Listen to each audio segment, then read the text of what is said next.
Good evening, colleagues, and welcome to another formal meeting of Cabinet here at the East Ham Town Hall in the London Borough of Newham. And for those members of the public and media that may be watching us via the Council's YouTube channel, welcome as well. Before I jump into Cabinet-related formalities, I did want to convey our collective thoughts given the concerning news that the Queen is under medical supervision at Balmoral Castle in Scotland, which was announced earlier this afternoon.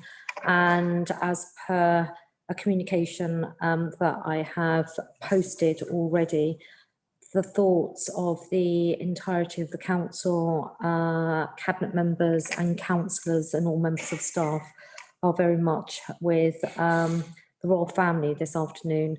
And we are all wishing the Queen much comfort and a speedy recovery. As we progress through the Cabinet agenda, I will be asking the Chief Executive, Colin Ansell, to keep me updated and appraised of any news, and all being well, we'll be able to conclude tonight's meeting in swift fashion. So jumping on to matters pertaining to meeting etiquette, if you do want to speak to a cabinet paper that's been presented for the portfolio lead, please may I ask you to raise your hand in chamber.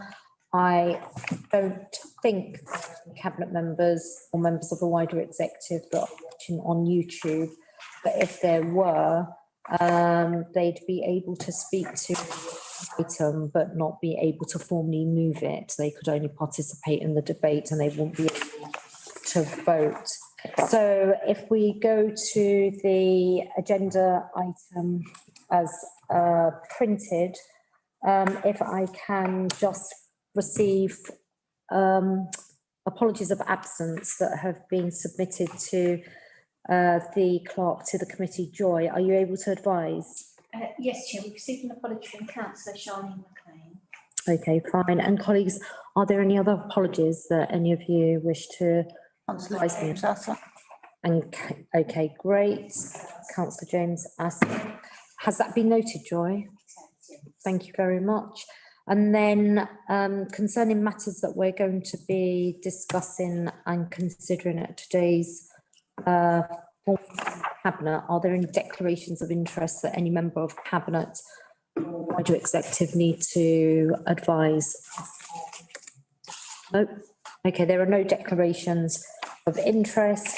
Can I draw everyone's attention to the minutes and minutes pages 9 to 42, and these are decisions of cabinet made on the 22nd of June and on the 5th of July.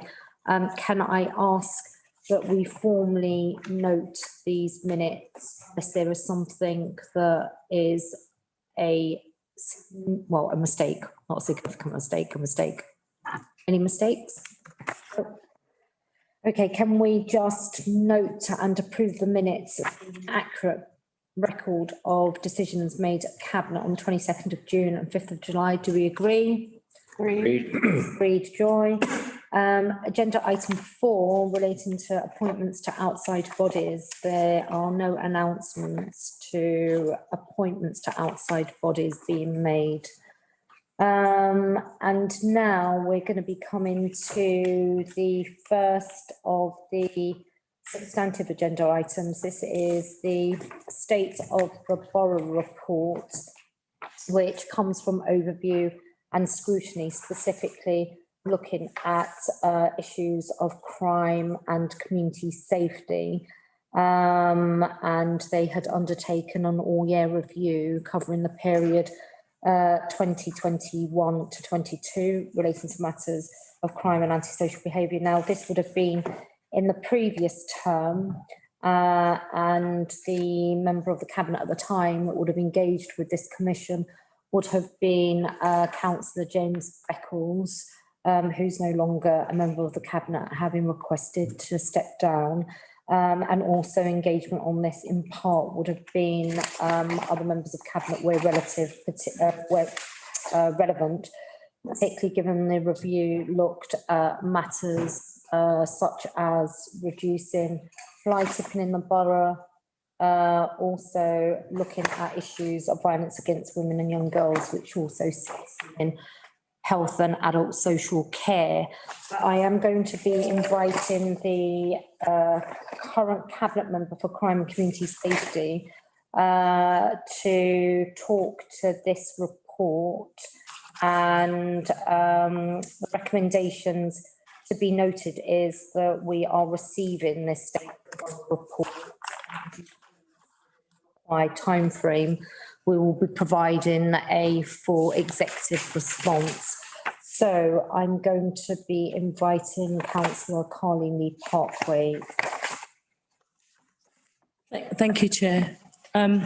Just looking at the report that's before us this evening, there is a number of recommendations that have been given by the previous scrutiny commission, of which there are 12. And what I would like to say to these is that in actual fact, a lot of these recommendations have been included within our manifesto going forward for this term. So that being around violence against women, and issues around hate crime within our localities is a big part of our manifesto going forward. We do welcome these recommendations, and we would work closely with the Scrutiny Commission to ensure that all recommendations are met as much as they can be with regard to the work that we're currently doing within the Directorate as we go forward. And I just want to take the opportunity to thank the Commission and Overview and Scrutiny for their hard work, their due diligence, and the ability to have open, honest conversations around the issues that are affecting our residents here in the borough. So thank you. But we will at some point be able to update on the progression of the recommendations within this report.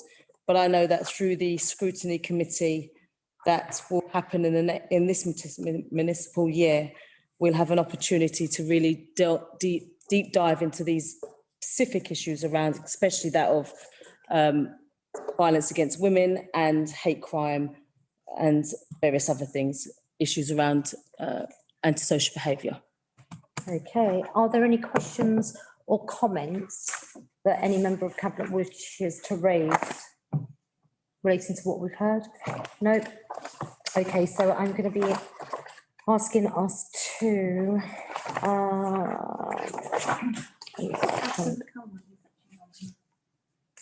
sorry, what was that? Councillor McConnell.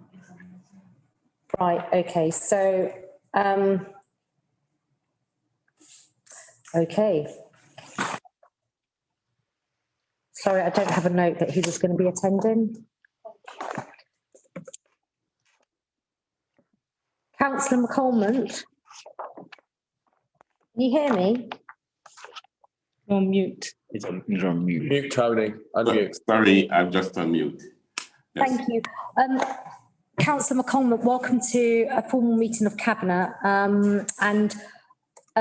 I trust you heard my introductory remarks to item 5 that we're considering formally as Cabinet, and the presentation by Councillor Carleen Lee Parkway relating to the Overview and Scrutiny Committee report as it pertains to crime and community safety, State of the Borough report. And before I move to recommendations, I wanted to invite you to, if you wish to make any further comments relating to the work of scrutiny that you chaired. And I wanted to put on record my thanks and appreciation for your consideration of this very important matter. Thank you, Mayor. I'm both the Cabinet member for crime and antisocial and myself, who's assumed this role to chair the commission, are new to these posts, because when this work was done, none of us were in post then. However, I'm grateful for your remarks earlier and for the remarks of the now Cabinet Member for Crime and Antisocial Behaviour. And I note our remarks regarding the recommendations. And I welcome those remarks. I'd just like to say a few things from a scrutiny perspective. At the time, the then Chair of Crime and Antisocial Behaviour, he felt strongly that the part of our remit was to take a wide strategic approach and also to complete a comprehensive annual assessment, which this report has gone into. This enabled the Scrutiny Commission as a collective to develop a better picture of the overall state of play and also enable it to zoom in on the intersections between various factors where the real policy challenges are to be found. This is all the more important in the context of behavior change, as there is a distinct demo effect produced by the way in which factors which play into crime and antisocial behavior impact on each other. The Commission took a substantive round of evidence gathering as outlined in the methodology section of the report. The Commission looked at the community safety scene, fine tipping, noise abatement, the relationship between the police, the council, and the community street drinking, youth violence, and protecting young girls, women, and general criminality. The Commission heard from executive members, council officers, and the police, as well as some of the providers of Commission services. This comprehensive round of gathering evidence enabled the Commission to examine the state of the borough across a number of sectors that Newham benchmark against to judge whether the borough is safe and a secure place. In summary, the report highlights the key issues and concerns which emerged during the Commission's evidence gathering stages. The review report highlights areas that are of concern to residents and include a dozen recommendations for the executive to consider, as is customary with reports. These recommendations are listed in the summary. I would like to thank all the members who participated in this process, both from the then scrutiny, the executive, and the police. And so I commend this report to Cabinet. Thank you very much, Councillor McCormick. Okay, so colleagues, I'm going to just draw everyone's attention to the recommendations whereby we are asked to, on big page number 43, 2.1, the executive is recommended to review, consider and respond to the state of the borough overview of crime and antisocial behaviour in 2021 to 2022 report and recommendations. Do we all agree? Agreed. That's a good joy. Thank you very much, colleagues.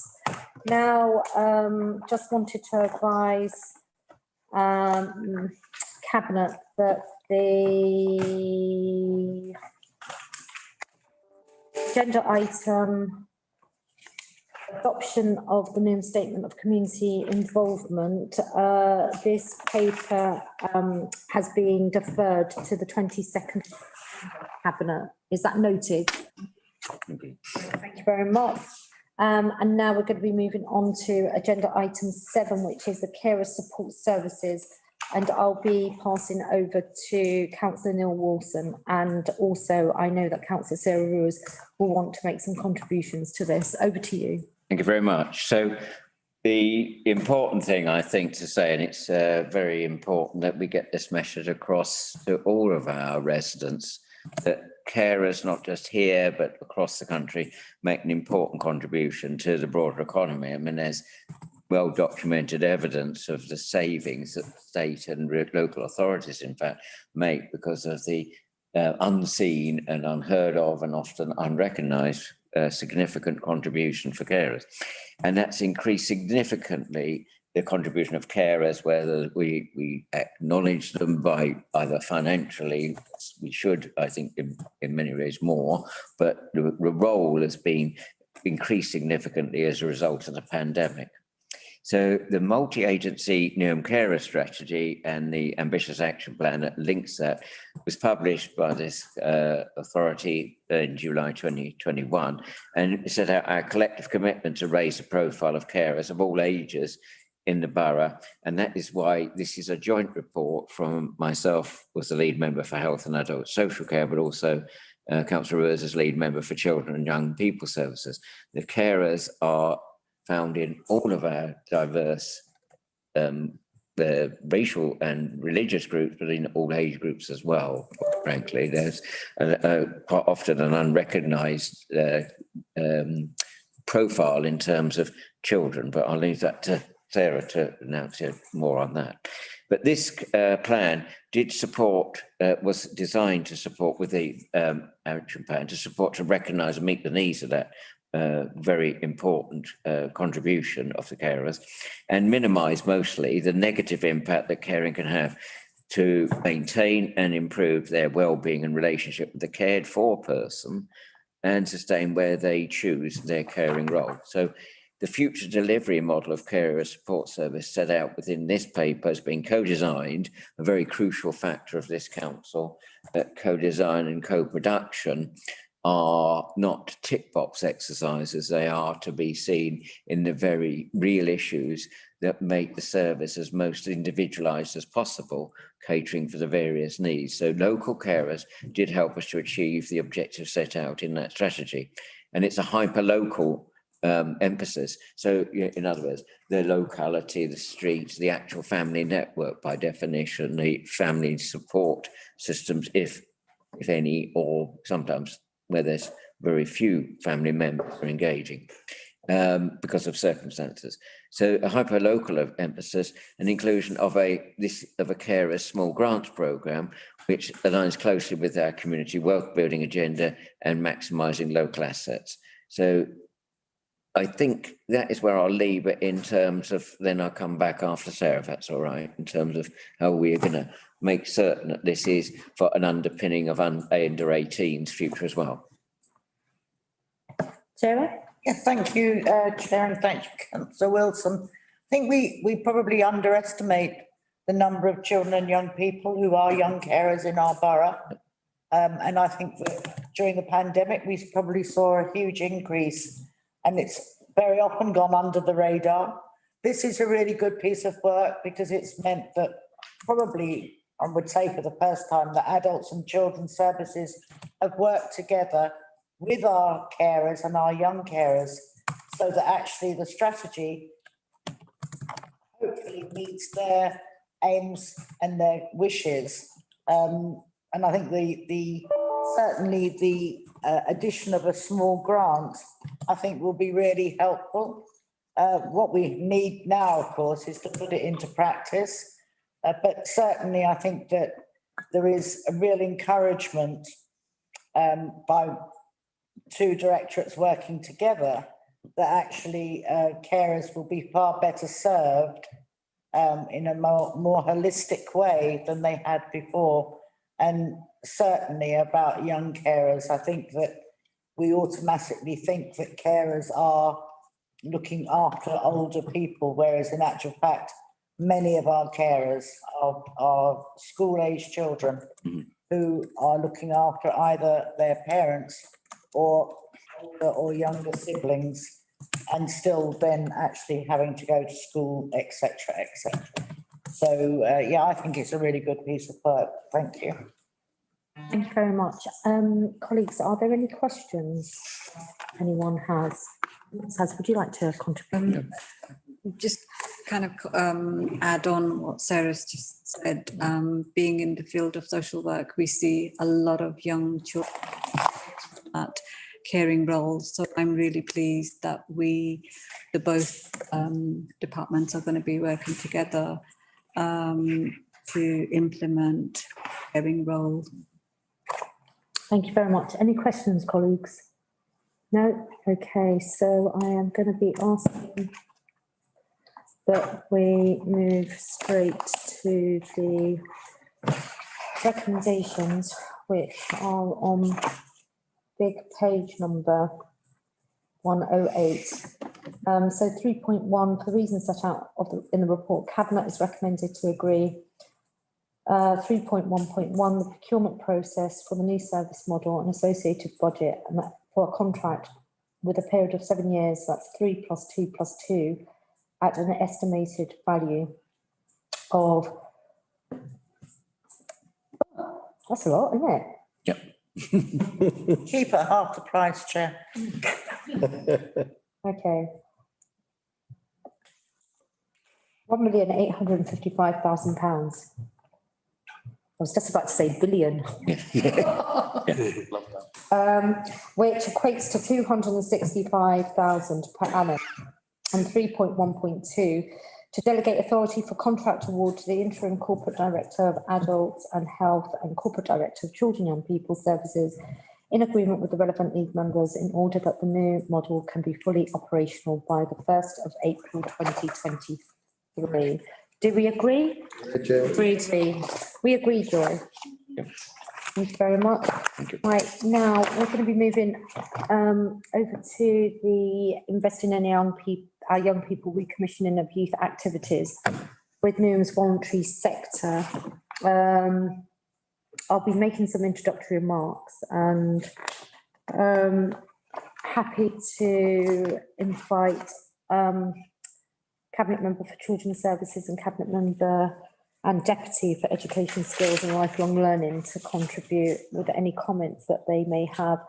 But, in essence, colleagues, this is very much in line with the programme of significant reinvestment that we've been making in our youth service provision. And as you know, under the auspices of the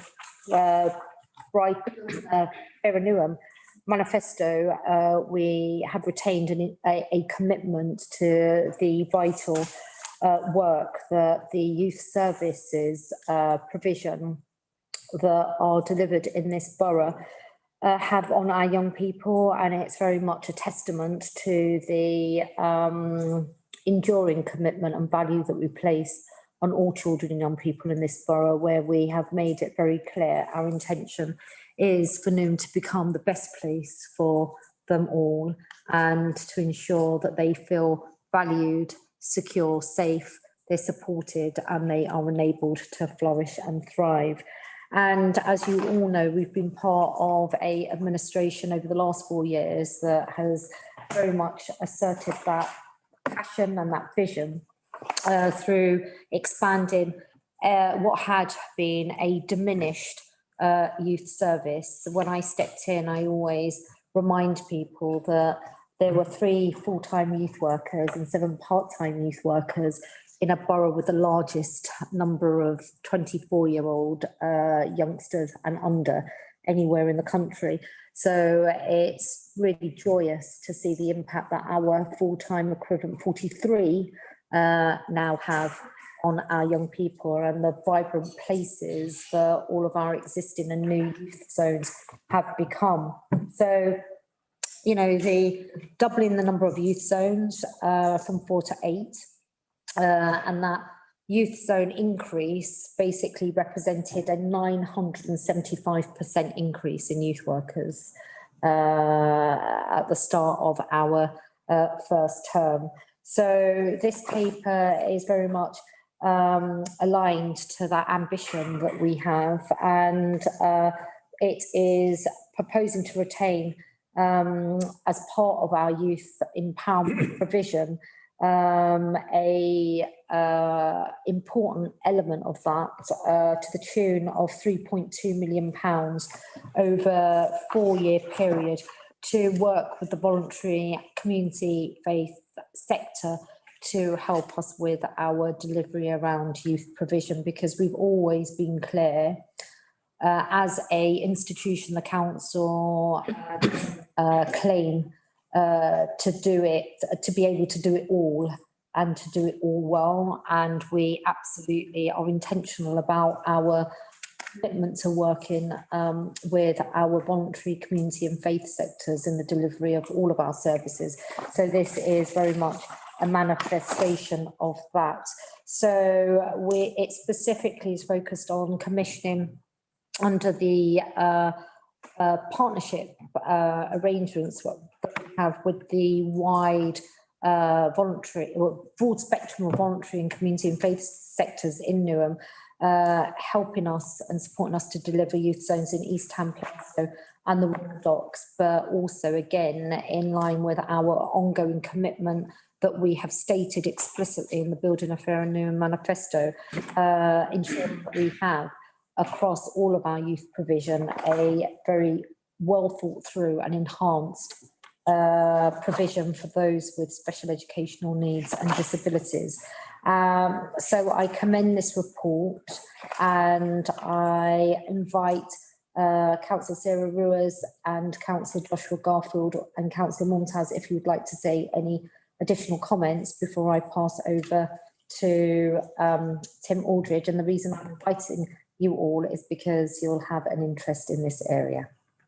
Yes, and thank you, Chair. It's really remiss of me, and I do apologise, but I really do need to declare a non-pecuniary interest as an organisation that I'm a trustee at may well bid for some of this money. And although I fully accept that the commissioning process is carried out by officers and does not have member involvement, it probably would be better if I did not make a comment. Okay, thank you very much. And I'm sorry. Has that been noted? I'm sorry it was so late.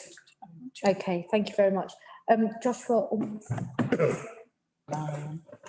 Yes, I think I'm going to have to make the same declaration as my colleague Councillor Ruiz, given the mention of Stratford Youth under the paper. Obviously, I'm not the lead member for this paper, but with that in mind, given that I'm commenting to it, I'd like that to be noted.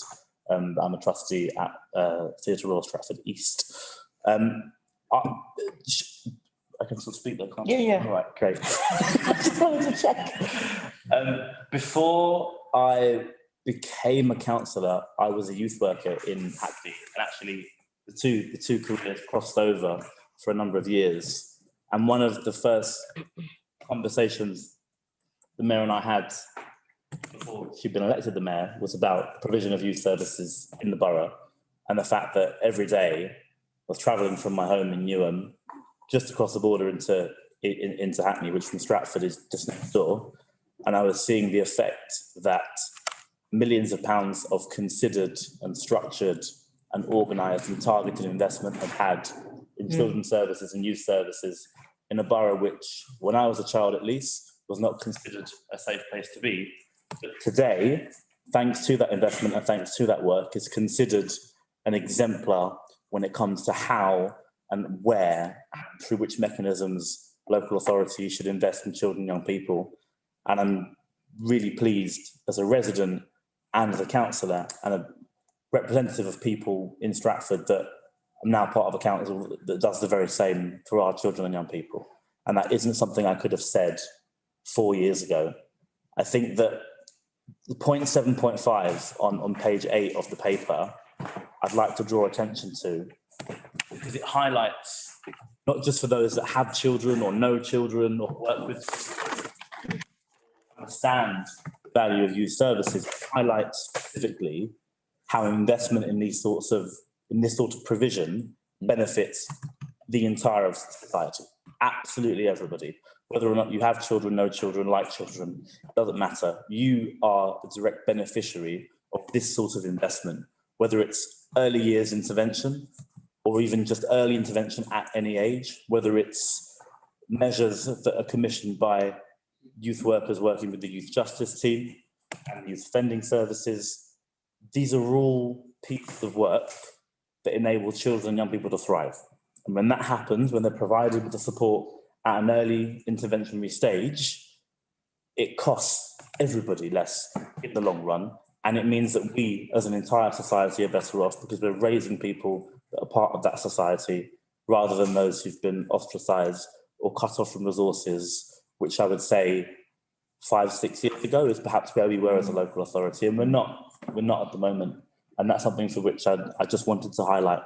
And I'm grateful that the paper's been brought and that we're in the position that we are today. Very much. Councillor Miriam Dawes. I think a lot of the good work in this paper has already been spoken about, so I'd just like to highlight the council's growth reduction strategy, how we actually involve young in making their offer available to them. So instead of just working, we actually work with about more services that they can use and be proud of. And that in itself helps them grow confidence and build their leadership potential and increases communication between the council and those youth groups. I think what we do as a council is amazing in that we actually value the ideas that young people are giving us, and we're allowing them the agency to decide how to Very much.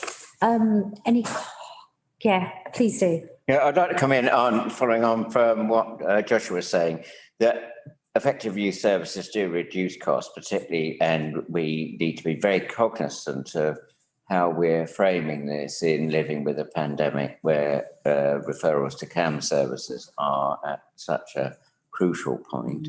But that any referral to CAMs, by definition, is a fairly convoluted process, as people in this room and elsewhere will know about. But it's more important, and it's not just about the effective intervention of youth services. It is about how we may get those messages on. Just the other example given there by the Centre for Progressive Policy is about the reduction in type 2 diabetes, which is also a health issue in this borough. I'm pleased to say, Chair, that some of us have been in this policy debate for years, that the legislation, which we will still say is not strong enough, was under the Education Act 1996 to secure, as far as reasonably practical within its area, access to sufficient educational leisure time activities. And this section is 8.1 I'm quoting from. But we do need to, I think, whenever we look at the way journey has so far developed, we continue to campaign for a more statutory provision of this, so that it's not seen as some sort of add-on in comparison with the very important frameworks that protect primary and secondary education. So it's about just that, idea that we're reiterating within our Building a Fairer Newham that we are a campaigning council. So we campaign on that journey to making certain there's more statutory footing. Thanks. Thank you very much. Anyone else, colleagues? I've got, I'm going to take Zulfika and then I'll conclude with you. Is that okay? Thank you, Chair. Can I welcome this report? And I would also like to compliment lead members and officers for the innovative approach that they've adopted in terms of this procurement exercise. You are assessing value for money as well as performance during the life of this contract at different phases, which I think is a great way to look at the future.